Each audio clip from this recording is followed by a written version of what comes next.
할렐루야. 네, 우리가 계속 이제 레위기의 5가지의 제사 부분들을 함께 묵상하면서요, 그 안에 담겨져 있는 참된 예배자의 의미들을 지금 살펴보고 있습니다.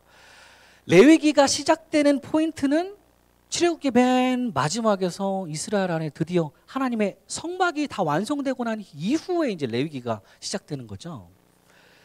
그렇게 이제 어디서든 광야에서도 어느 자리를 이동해 가면서도 하나님께 제사를, 예배를 드릴 수가 있는 공간, 그렇게 하나님의 임재하심을 상징하는 회막, 하나님과 만나기로 약속된 그 장막이 거룩한 성막이라고 그랬죠. 이렇게 하나님께서 친히 만나 주시기로 약속하신 이 성막에서, 그렇다면 이스라엘은 과연 어떻게 하나님과 만날 수 있을 것인가? 뭐가 대체 하나님께서 기뻐 받으시는 제사, 예배인가? 우리 하나님께서 친히 자세하게 설명해 주시는 기록이 바로 이 레위기 말씀이었습니다. 그리고 우리말로는 레위기라고 하는 책이지만, 이 제사를 담당하는 레위인의 이름을 따서 레위기이지만, 실제 히브리 성경의 제목은 뭐라고 그랬습니까? 동사였죠. 할렐루야. 아유, 매 주일마다 이렇게 시험을 한번 봐야 되나 싶은데, 레위기의 첫 제목은 부르셨다였습니다. 하나님께서 부르셨다. 이렇듯 하나님께서는 당시 모세와 이스라엘을, 지금 이 시대의 이스라엘인 우리 주의 성도들을 뭐로 부르셨다는 거예요? 예배자로 부르셨다. 예배자로. 이게 바로 레위기의 모든 말씀들입니다. 결국 이 레위기 말씀을 통해서 지금 우리들이 끊임없이 우리 안에 던져봐야 되는 질문이란 바로, 우리 하나님께서 친히 나를 만나 주시려고 지금 이 자리에 예배자로 불러주셨다는데, 그렇다면 나는 과연 어떻게 참된 예배자로 주님께서 기뻐하시는 예배를 주께 드릴 수가 있을까? 요거를 우리가 살펴봐야 된다 그랬죠. 지난주일 제일 먼저 얘기해 주시는 번제를 통해서 3가지 예배자의 모습을 우리가 한번 정리해 봤습니다.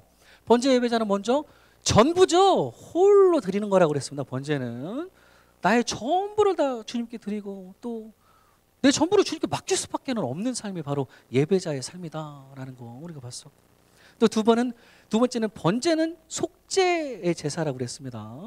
내가 직접 십자가에 못 박아 죽인 우리 예수님의 그 속죄의 은혜를 우리 반드시 명심해야 되는 예배자가 돼야 된다 그랬고요.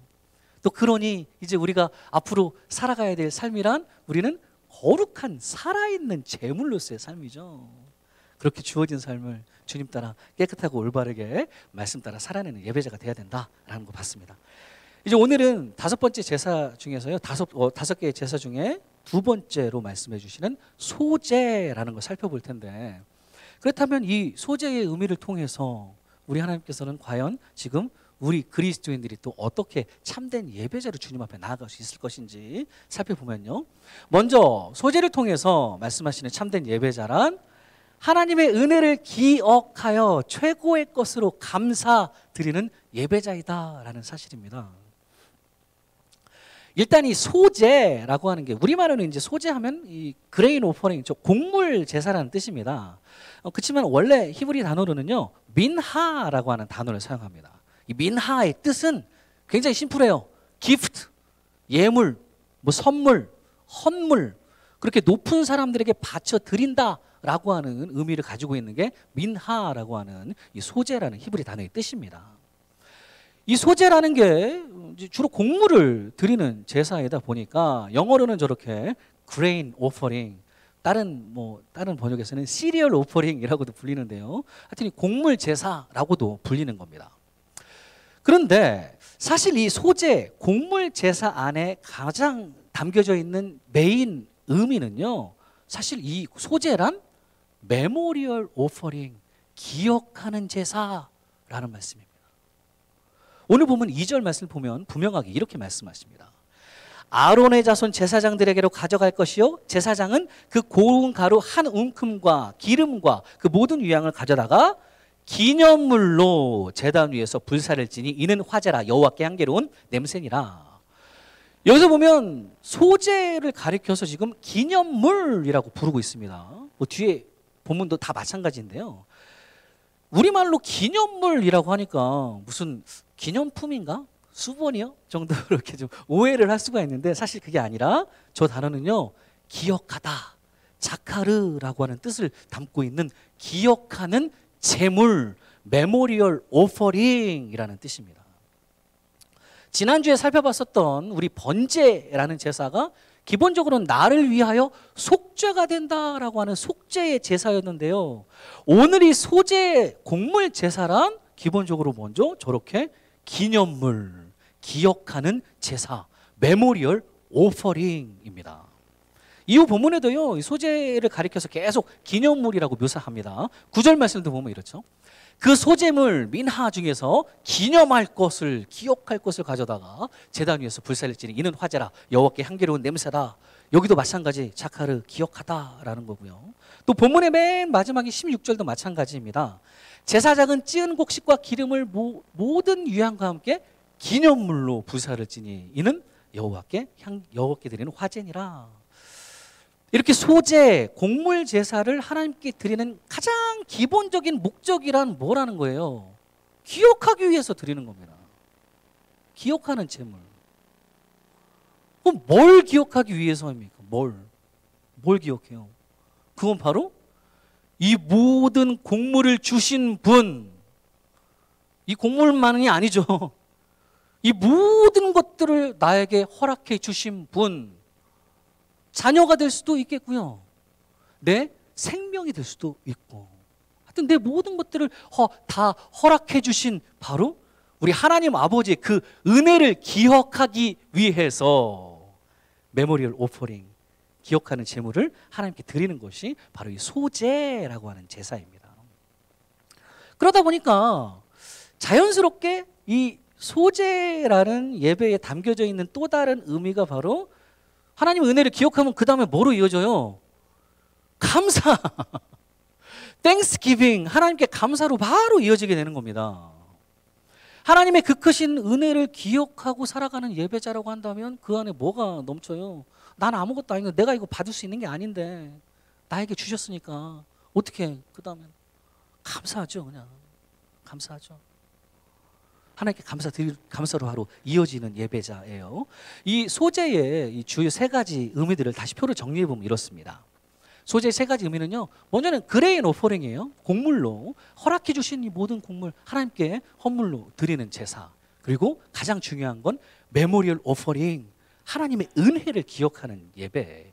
그리고 은혜는 바로 감사, 땡스기빙 오퍼링으로 이어져서 하나님께 감사드리는 제사, 바로 이 소제라는 세 가지 의미입니다.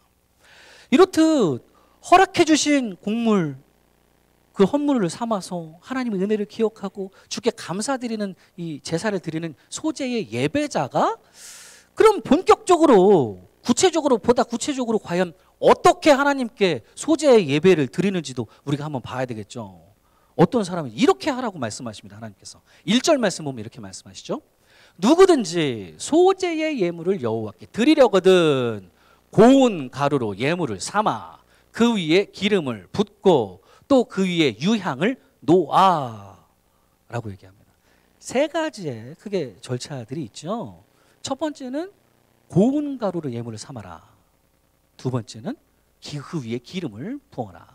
세 번째는 유향을 그 위에 또 놓는다. 먼저 고운 가루로 예물을 삼는다라는 것이 이 소제의 기본 제1원칙입니다. 그냥 가루? 대충 빻은 가루? 아니라 분명히 고운 가루라고 표현을 하고 계시는데요. 이 고운 가루라는 것이 솔레트라고 하는 건데 이거를 가장 먼저 또 드린 사람이 누군가 또 봤더니 믿음의 조상? 아브라함. 역시나 괜히 아무나 믿음의 조상이 아닙니다. 이 고운 가루를 제일 먼저 아브라함이죠. 창세기 18장 6절 말씀 보면 이렇게 얘기합니다.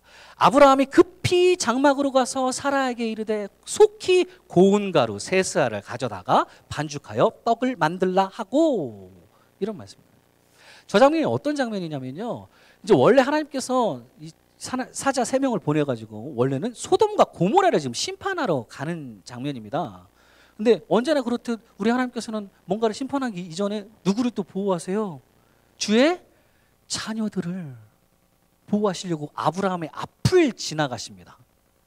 그때에 아브라함이 하나님의 사자 3명을 알아보고서는 그 앞에 엎드려서 저렇게 이제 얘기를 하는 거예요. 급하다고 우리 집에 와서 좀 식사를 하고 좀 쉬시다 가셔요 라고 얘기하면서 아브라함이 그냥 급하다고 아무 가루나 그냥 가져다가 대충 후딱 대접하고 끝나는 그런 대접이 아니라 나의 중심을 보시는 주님 앞에 반드시 고운 가루, 저 솔레트라고 하는 가루를 가지고 주님께 대접해 드리는 거. 바꿔 얘기하면 뭐라고 얘기할 수 있을까요? 고운 가루라고 한다면 나의 최고의 것이라고도 할 수 있겠고, 또 하나님 우선순위라고도 할 수 있겠는, 그걸 지금 주님께 드리고 있습니다. 이것이 바로 소재에서 고운 가루로 예물을 삼는다라고 하는 제1의 원칙이에요. 그리고는 두 번째로 이어지는 게 그 위에다가 기름을 붓는다라고 하시죠. 1절 말씀 다시 보면 그 위에 기름을 붓는다라는 게 바로 이제 두 번째 절차입니다. 나중에 소재의 다른 버전에서는 뭐 기름을 섞어서 화덕에 굽기도 하고요, 뭐 철판 위에다가 붙이기도 하는데, 그러나 가장 기본적으로 소재라는 건 저렇게 고운 가루를 삶고 그 위에다가 기름을 붓는 것이 가장 기본적인 소재의 방법입니다. 이 기름을 붓다, 히브리 단어는 마삭이라고 하는데요, 보통 하나님께서 제사장들이나 왕들에게 기름을 부어서 이 사람은 내 사람이다, 내게 속한 사람이다 라고 얘기할 때 마샥, 기름을 붓습니다. 그리고 이 마샥이라는 단어가요, 나중에는 결국 기름 부음을 받은 자라고 하는 메시아라고 하는 단어로 이제 거기에서 나오게 되는 겁니다. 아무튼 이렇게 기름을 지금 나의 고운 가루 위에 붓는다라는 것은 그럼 뭘 의미할까요?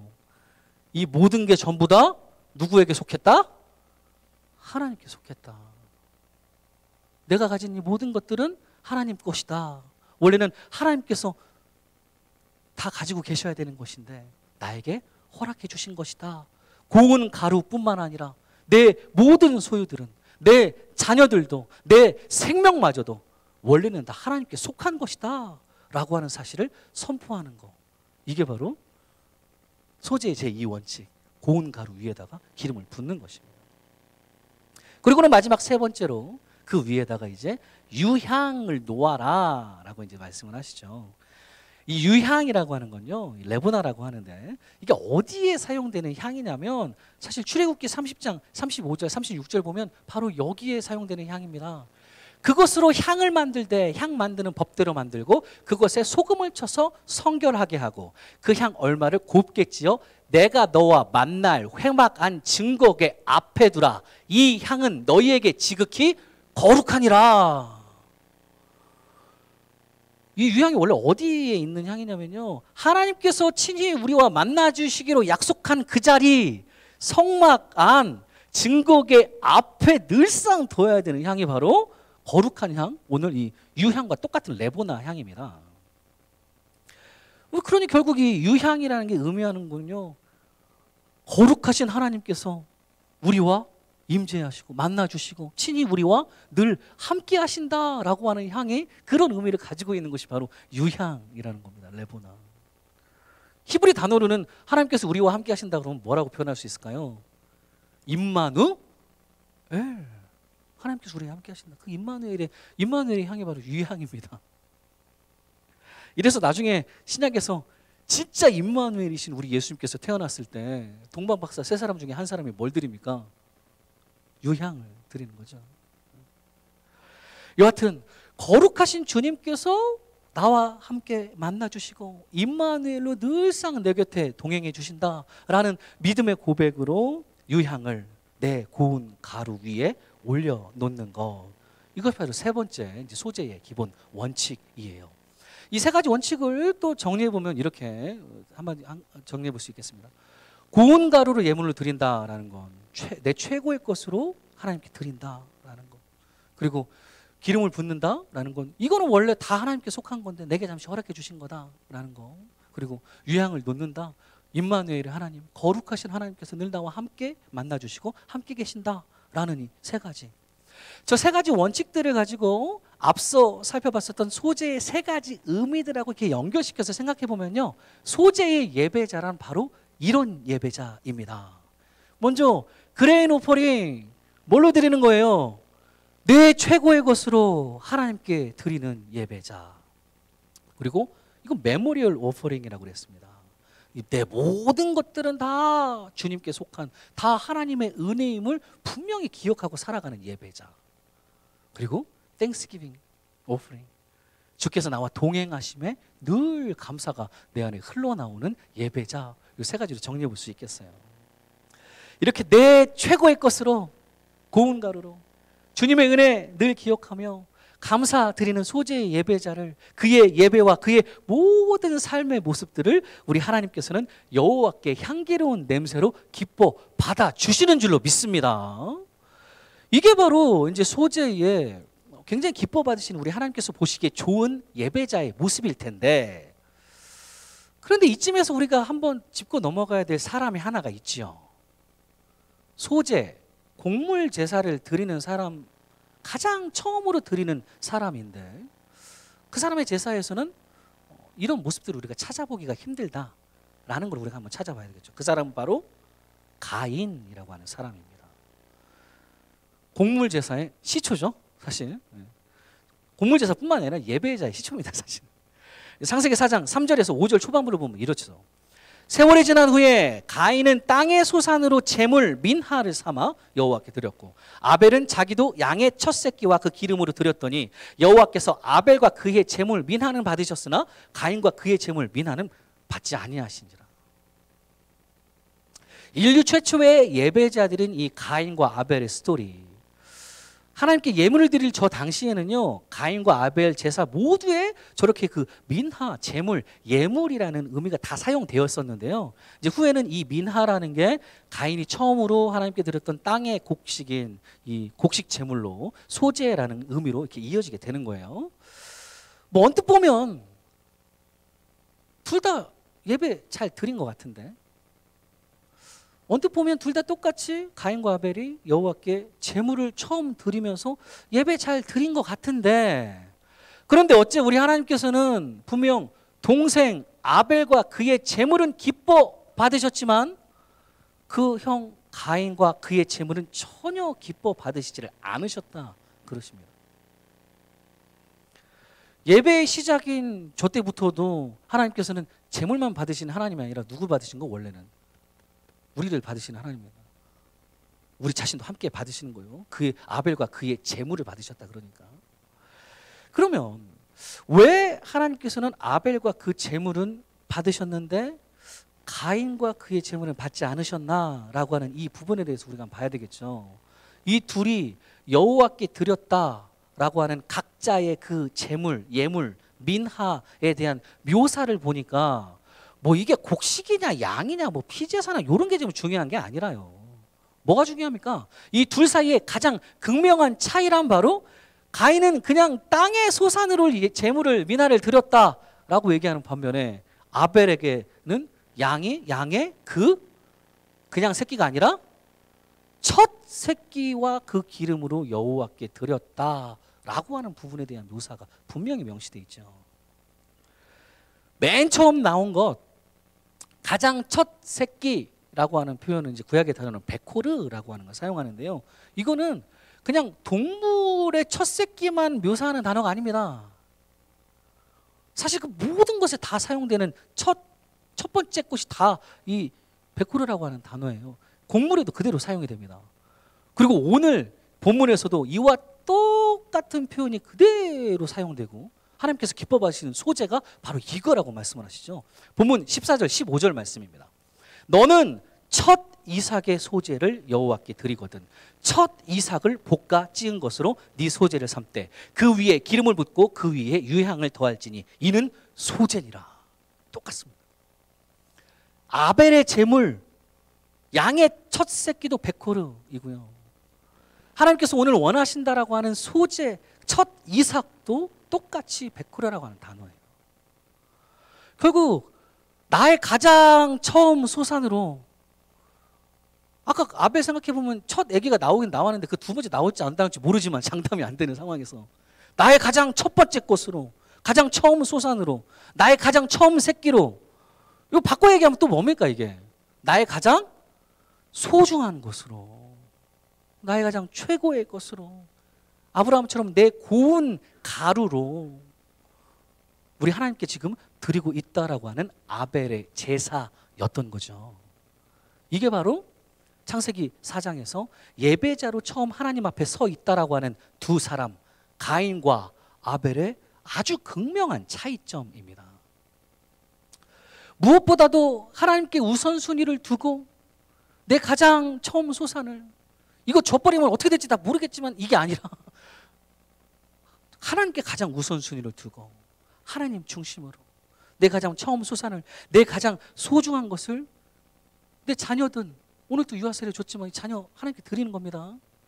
내 자녀든, 이분 내 생명까지도 다 하나님께 속한 거잖아요. 원래 하나님께 다 먼저 드리고 있는 그런 진정한 예배자 아벨이었기에 우리 하나님께서는 아벨 자신도 또 그의 예배도 받아주셨다라는 사실.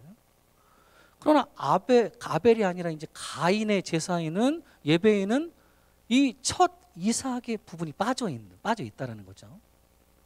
나의 가장 소중한 것은 좀 어디 뒷전으로 물러앉아 있는, 아마도 내가 제일 귀하다고 여기는 것은 하나님 앞에 이제 뒤에, 내 생명은 좀 뒤에 좀 가리고, 내 자녀들은 좀 내 뒤에 가리고, 내 뭐 재물이나 뭐 이런 것 좀 뒤에 가릴 수도 있고요. 뭐 이렇게 몰래 숨기고 있는, 그리고 하나님 중심의 우선순위는 찾아볼 수가 없는, 그러니 나 중심의 예분일 뿐이고요. 예배자로 이 자리에 앉아 있다고 해도 그냥 나 중심의 예배자일 뿐이고요.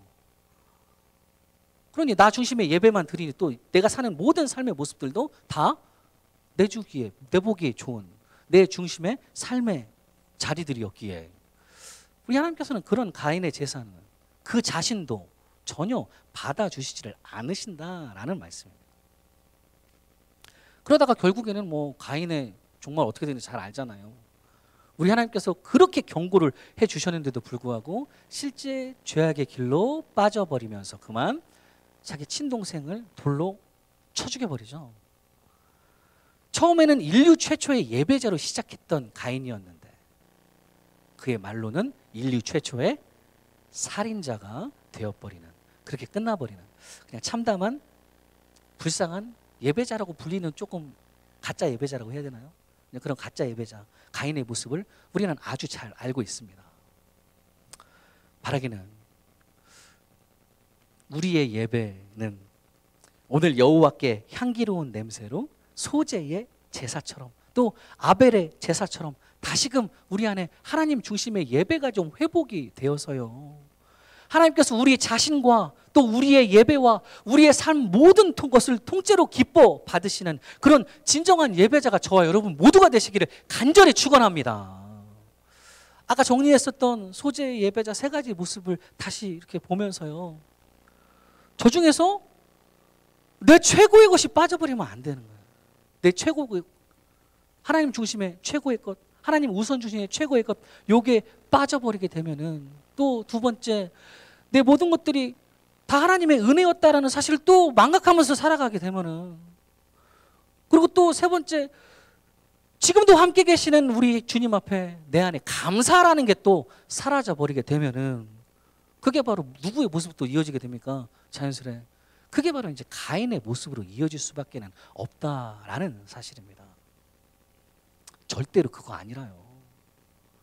우리는 저 그대로 내 최고의 것으로, 내가 가진 모든 것들, 내 생명, 내 자녀까지도 다 원래는 주님의 것이니까 내 최고의 것을 주님께 다 올려드리면서, 또 그 은혜에 늘상 그 기억을 하면서요, 까먹지 말고 언제나 주님께 감사 드릴 줄 아는 그런 소재의 예배자가 저 여러분 모두가 되시기를 간절히 축원합니다.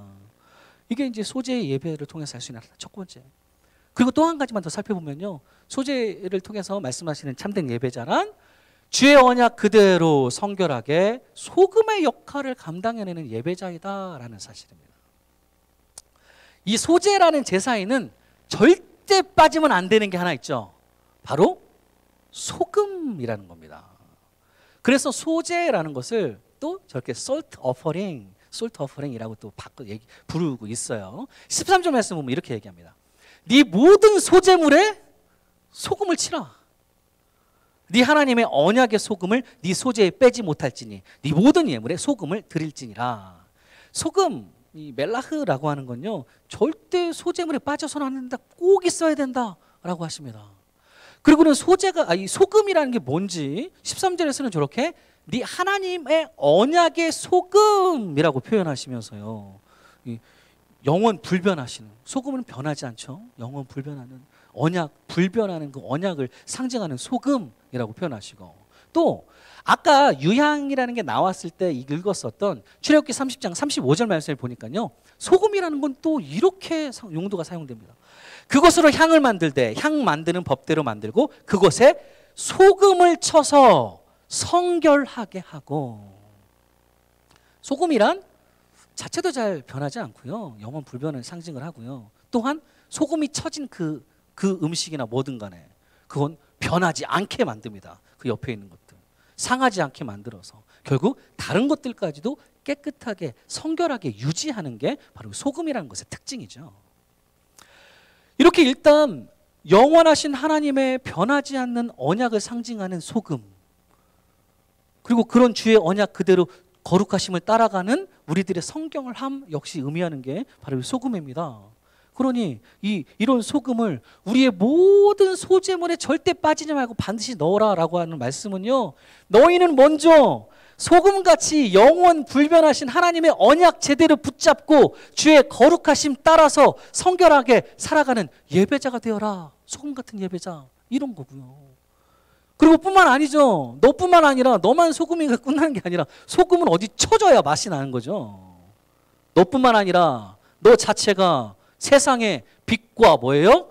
소금이기 때문에 너와 함께 네 주위에 있는 맡겨진 자녀든 누구든 간에 소금의 역할 또한 제대로 감당해내라 라는 말씀입니다.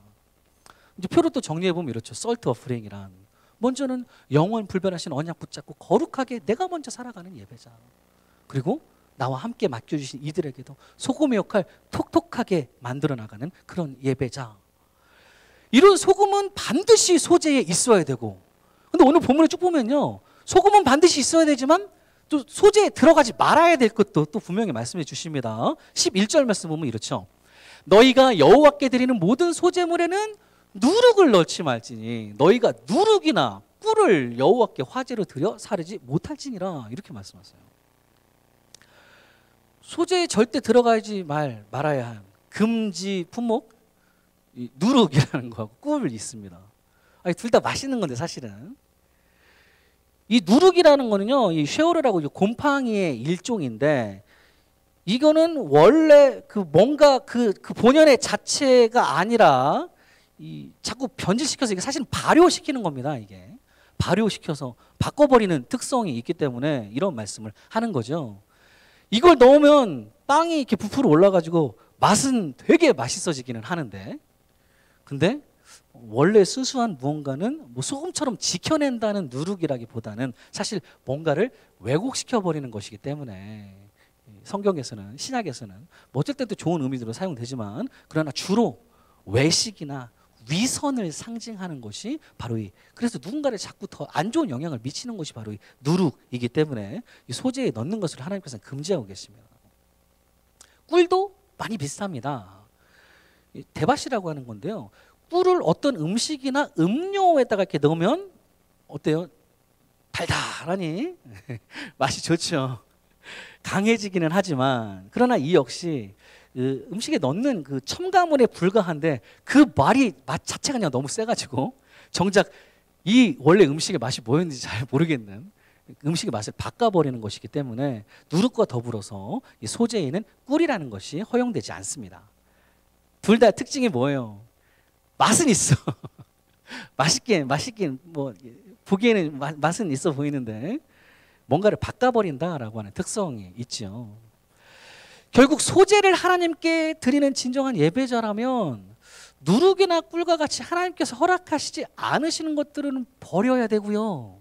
그렇게 그냥 내 보기에 좋은 뭔가 자극적인 맛, 그 맛은 있는데 뭔가 순수하지 못하고 자꾸 변질되는 모습, 위선적이거나 외식하는 모습, 그리스도인으로서, 성도로서, 주의 자녀로서 원래 주의 형상 닮은 우리 본연의 그 맛을 잃어버리게 되는 모습들, 그러다가 그만 나뿐만 아니라 내 주위의 다른 이들에게까지도 자꾸 제 맛을 잃어버리게 만드는 그런 누룩 같은 모습들은 반드시 우리의 예배와 예배자의 삶에서는 그 가운데는 반드시 버려져야 된다, 들어가면 안 된다, 없어져야 된다라는 말씀입니다. 한마디로 정리해보면 나는 소금 같은 예배자인가? 아니면 누룩이나 꿀 같은 예배자인가? 라는 질문을 우리에게 던져볼 수가 있겠죠. 표로 정리하면 이렇습니다. 체크리스트 보면요, 소재의 예배자 체크리스트. 나는 영원하신 언약의 말씀 붙잡고 살아내면서 함께하는 이들에게도 소금같이 성도 본연의 맛을 낼 줄 아는 예배자인가? 아니면 혹 나는 내 입에 맛난 것만 따르면서 이리저리 변질되다가 함께하는 이들마저도 누룩이나 꿀같이 성도 본연의 맛을 잃어버리게 만드는 건 아닌가? 이 체크리스트로 우리 스스로를 한번 늘상 돌아보면서 절대 누룩이나 꿀이 아니라 우리는 소금의 예배자가 되기를 소망합니다. 이게 쉬울까요? 어려울까요? 이쯤 되면 좀 졸리시는지 조용하시네요. 쉬워? 참 쉽죠? 이가 아닙니다. 진짜 어렵습니다. 오늘 보면 어떻게까지 말씀하시냐면요, 14절 말씀 보니까 이렇게 말씀하세요. 너는 첫 이삭의 소재를 여호와께 드리거든 첫 이삭을 볶아 찌은 것으로 네 소재를 삼되 라고 말씀하세요. 볶아 찌은 것. 이 볶아 찌은 것 영어로는 roasted with fire, 불로 팍 지져가지고 볶아가지고, 또 crushed, 망치로 그냥 깨 부신다는 얘기입니다. 그래, 아주 고운 가루를 만드는 작업이 쉬운 작업 아니라는 말씀이에요. 이게 먼저 roasted with fire, 막 불로 아주 뜨겁게 볶아지는 작업이라고 해서 좀 이상하긴 한데, 볶아짐을 당하는 그런 작업이 우리 안에 필요한 거고요. 어렵습니다, 이거. 또 망치로 그냥 내 안의 것들, 내 중심의 모든 것들 막 잘게 깨 부숴줘야 되는 그런 작업이 있은 후에야 마침내 저 볶아 찌은 것으로 첫 이삭의 소재를 하나님께 기뻐하시는 예배로 드릴 수가 있다라는 말씀입니다. 마찬가지로 소재의 예배자 역시도 우리 안에는 분명 저런 작업들이 있어야 한다라는 사실이에요. 그냥 쉽게 어떻게 우리가 뭐 거룩한 살아있는 제물로 하나님께 드린다는데 그게 쉽습니까? 절대 안 쉽습니다. 반드시 때로는 누룩과 같이 내 외식하는 모습들이 불에 저렇게 막 볶아지는 작업도 분명 우리 안에 있어야 하는 거고요. 또 때로는 꿀같이 맛만 좋은 그냥 겉모습만 번드러한 그런 나의 모습들 망치로 다 깨 부숴져야 되는 작업도 분명 있어야 한다라는 겁니다. 그러나 이런 모든 작업 후에 욥의 고백처럼 어떻게 되는 거예요? 그러나 우리 하나님께서 이렇게 나를 단련하신 후에 또 내가 어떻게 됩니까? 내가 정금같이, 오늘 본문 말씀처럼 뭐 같은 거예요? 소금같이. 소금 만드는 작업도 그런 작업이죠, 사실은. 그렇게 주님 앞에 나아올 수 있도록 주께서 친히 우리 안에 역사해 주시고, 이런 우리를 주님의 소금으로 사용하셔서 우리와 함께 있는 내 곁에 있는 사람들까지도, 우리의 아이들에게도 주님의 맛을 제대로 우러내 주실 줄로 확신합니다.